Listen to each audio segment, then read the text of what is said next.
Hello students, good evening. Students, आज हम बात करने वाले हैं पीरियाडिक टेबल। इतना इसका मतलब आवर्त सारणी। आवर्त सारणी है क्या? आइए हम थोड़ा इसके बारे में चर्चा करते हैं। आवर्त सारणी एक ऐसा सिस्टम है जिसकी मदद से विभिन्न प्रकार के तत्वों के बारे में हमें डिटेल में जानकारी मिलती है।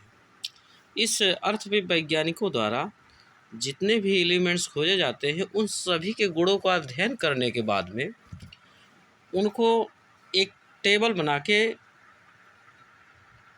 उनको रख दिया जाता है और उनके गुण इन टेबलों के माध्यम से अध्ययन करने में हमको आसानी होती है। जैसा कि आप टेबल को देख ही रहेंगे। इस टेबल में एक चीज़ आपको ध्यान से दिखाई दे रहा होगा, सभी के जो कलर हैं बिल्कुल अलग अलग हैं। ये अलग अलग होने के कुछ तात्पर्य हैं। देखिए, सबसे पहले जो पहली पीरियाडिक टेबल आई थी मेंडलीव की, वहाँ पे उनका बेसिक जो आधार था, तत्वों के भौतिक एवं रासायनिक गुण, उनके गुणों के आवर्ती फलन होते हैं। और जो आधुनिक आवर्त सारणी है, इसे मोजले का आवर्त सारणी कहा जाता है। ये आवर्त सारणी परमाणु क्रमांक बेस पे है और वो जो आवर्त सारणी थी परमाणु भार के आवर्ती फलन थी। मतलब वो पुराना जो रूल्स था पीरियाडिक टेबल का मेंडलीव द्वारा, तत्वों के भौतिक तथा रासायनिक गुण उनके परमाणु भारों के आवर्ती फलन होते हैं। यानी जो परमाणु भार होता है ना, एटॉमिक वेट इक्वल टू होता है number of protons plus number of neutrons. इन दोनों का टोटल ऐड करेंगे तो हमको एटॉमिक वेट पता चल जाएगा। जैसा कि इसमें आप देख पा रहे हैं, सबसे पहले हम बात करते हैं पीरियड्स और ग्रुप के बारे में। यहाँ पे आप कुछ दिख रहा होगा कि कुछ खड़े कॉलम हैं, कुछ पड़े कॉलम हैं। इन खड़े कॉलमों को ग्रुप का नाम दिया गया। अगर ध्यान से गिना जाए तो लेफ़्ट टू राइट ये जो खड़े कॉलम हैं इनकी संख्या टोटल कितनी होती है? टोटल होती है 18। और आखिरी जो 18वां ग्रुप है उसको हम जीरो ग्रुप के नाम से जाने जाते हैं, जिनमें अक्रिय गैसों को स्थान दिया गया है। अब हम बात करते हैं स्टूडेंट्स पीरियड्स के बारे में। देखिए, पीरियड्स को उनके एलिमेंट्स के आधार पर कितनी कैटेगरी में बांटा गया है। पहला है अति लघु आवर्त। मतलब अति लघु आवर्त का मतलब है जिसमें तत्वों की संख्या सबसे कम होती है, उनको अति लघु के नाम से जाना जाता है। जैसा कि आप देख पा रहे हैं, सबसे पहले आपको दिख रहा होगा, सबसे पहले हाइड्रोजन दिख रहा है। क्या दिख रहा है? हाइड्रोजन। हाइड्रोजन के साथ में यहाँ लास्ट में देखेंगे कि आपको हीलियम दिखेगा, एकदम दाहिने किनारे देखिए कॉर्नर पे।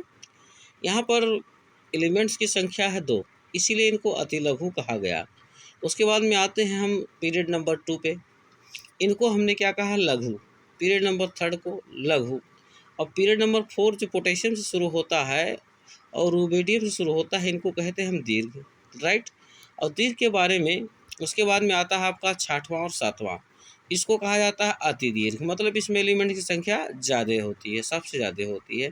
तो ये था इनका वर्गीकरण आवर्तों में तत्वों के संख्या के आधार पर। तो सबसे पहले हम इनके गुणों के बारे में देखिए। सबसे पहले देखा जाए तो फर्स्ट ये ग्रुप नज़र आ रहा है आपको, जिसमें हाइड्रोजन आता है। उसके बाद सेकेंड ये ग्रुप। उसके बाद में आपके लास्ट में चले आइए, देखिए थर्ड ग्रुप दिख रहा है।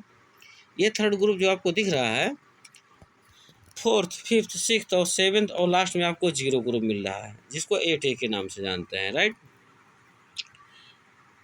यहाँ पे जो सीरियल नंबर आपको 3rd और 4th दिख रहा है, ये इनके एटॉमिक नंबर हैं। एटॉमिक नंबर जो होता है, नंबर ऑफ प्रोटॉन्स मतलब नंबर ऑफ इलेक्ट्रॉन्स, ये तीनों यूनिट क्या बराबर होते हैं? बराबर होते हैं। परमाणु क्रमांक को हम Z से डिनोट करते हैं। ये परमाणु क्रमांक जो है में प्रोटॉनों की संख्या बराबर होती है, इलेक्ट्रॉनों की संख्या बराबर होता है परमाणु क्रमांक के। तो students, I will hope that you learn something by me. आप देख रहे हैं कि इनके परमाणु क्रमांकों को उनके बढ़ते हुए क्रम में रखने पर ये टेबल बनी है, जिसे हम आधुनिक आवर्त सारणी के नाम से जानते हैं। क्रमिक रूप से इसमें तत्वों के गुणों में आवर्तिता देखी जाती है, मतलब एक निश्चित क्रम के बाद में इनके गुणों में रिपीटेशन होता है। रिपीटेशन का मतलब दोहराव, जिसे हम आवर्तिता के नाम से जानते हैं। First of all we tell about their symbols. देखिए, सबसे पहले हम सिंबल की बात कर लेते हैं। यहाँ पे सिंबल जो दिया एच, ये हाइड्रोजन को इंडिकेट करता है। इनको याद करने का जो तरीका है, आपको 3 यूनिट में इनको याद करना होगा। एटॉमिक नंबर, सिंबल नेम, मतलब 1 हाइड्रोजन एच, एच हाइड्रोजन 1। इस प्रकार से इनको कंटिन्यूसली लगातार मुँह से बोलने से, लिखने से आपको लर्न हो जाएगा। अगर आपको केमिस्ट्री को अच्छी तरीके से समझना है या फिर और अंदर गहराई में जाना है, तो एलिमेंट्स को याद करना बहुत ज़रूरी होता है। ये पीरियोडिक टेबल ही आपको केमिस्ट्री पढ़ने का एक रास्ता दिखाते हैं। जिस प्रकार से हम लोग हिंदी के अल्फ़ाबेट को पढ़ते हैं, तब हमें वर्ड्स का बनाना, अर्थ समझना, पूरी बात आ जाती है। ऐसे ही ये हमारे अल्फ़ाबेट हैं, जिन्हें याद करने के बाद में इनके केमिकल रिएक्शन से तमाम प्रकार के कंपाउंड बनते हैं। बाकी हम चर्चा अगले वीडियो में करेंगे केमिकल बॉन्ड्स के बारे में। तो सबसे पहले स्टूडेंट्स, इसमें जान लेना ये चीज़ ज़रूरी होता है कि एलिमेंट्स को याद करना उतना ही ज़रूरी होता है कि जितना हम लोग अल्फ़ाबेट इंग्लिश हो या हिंदी की वर्णमाला हो याद किए थे। तभी आज हम वर्ड्स को बनाने में कामयाब रहे। ठीक इसी प्रकार I request to you learn you this elements continuously 1 by 1, right. तो यहाँ पे इनको बढ़ते हुए क्रमांक में रखने पर एक गुणों में आवर्तिता देखी जाती है।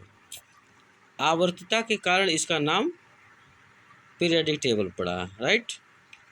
देखिए, यहाँ पे ग्रुप के बारे में थोड़ा सा डिस्कस करते हैं आपसे।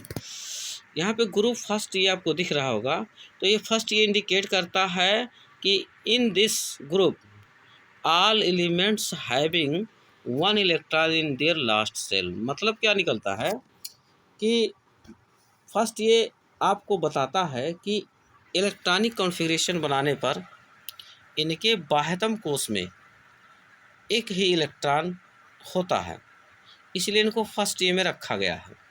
अब बात आती है सेकंड ये। ऐसे आपके समझ में आ गया होगा कि जिस प्रकार से फर्स्ट ये, सेकंड ये, थर्ड ये, फोर्थ ये, फिफ्थ ये, सिक्स्थ ये और लास्ट में 0 ग्रुप आपको दिख रहा है, इनके भी बाहरी कोश में उतने ही इलेक्ट्रॉन हैं जिनका इतने ग्रुप की संख्या है। तो इसके बाद वाले वीडियो में हम आपको बताएंगे। देखिए, हर एलिमेंट्स में सबसे ऊपर जो है एक एक ग्रुप का प्रतिनिधित्व करता है, जिसे हम उस फैमिली का एलिमेंट्स जानते हैं। जैसे लिखा है 5 नंबर पे बोरान। अब बोरान की जब बात करते हैं, तो इसके अंतर्गत आने वाले जितने भी एलिमेंट्स, इनके बाहरी कोश में इलेक्ट्रॉनों की संख्या 5 होती है, इसलिए उनका ग्रुप इनके बाहरी कोश में इलेक्ट्रॉनों की संख्या 3 होती है। जैसे हमने बोरान का बनाया तो 2 और 3 आया, एल्युमिनियम को बनाया 2 8 3 आया। इसी प्रकार से हम बनाते चले जाएंगे तो सबके गुणों, इनके बाहरी गुणों, इनके बाहरी कोश के जितने भी इलेक्ट्रॉन हैं सब सेम आएंगे, इसलिए इनको एक ग्रुप में रखा गया है। ठीक है, तो जितना आज के क्लास में पढ़ाया गया है आप रिवाइज ज़रूर कर लेंगे। It is compulsory, very very compulsory to learn how to use formulas and reactions, right? Thank you for watching my video.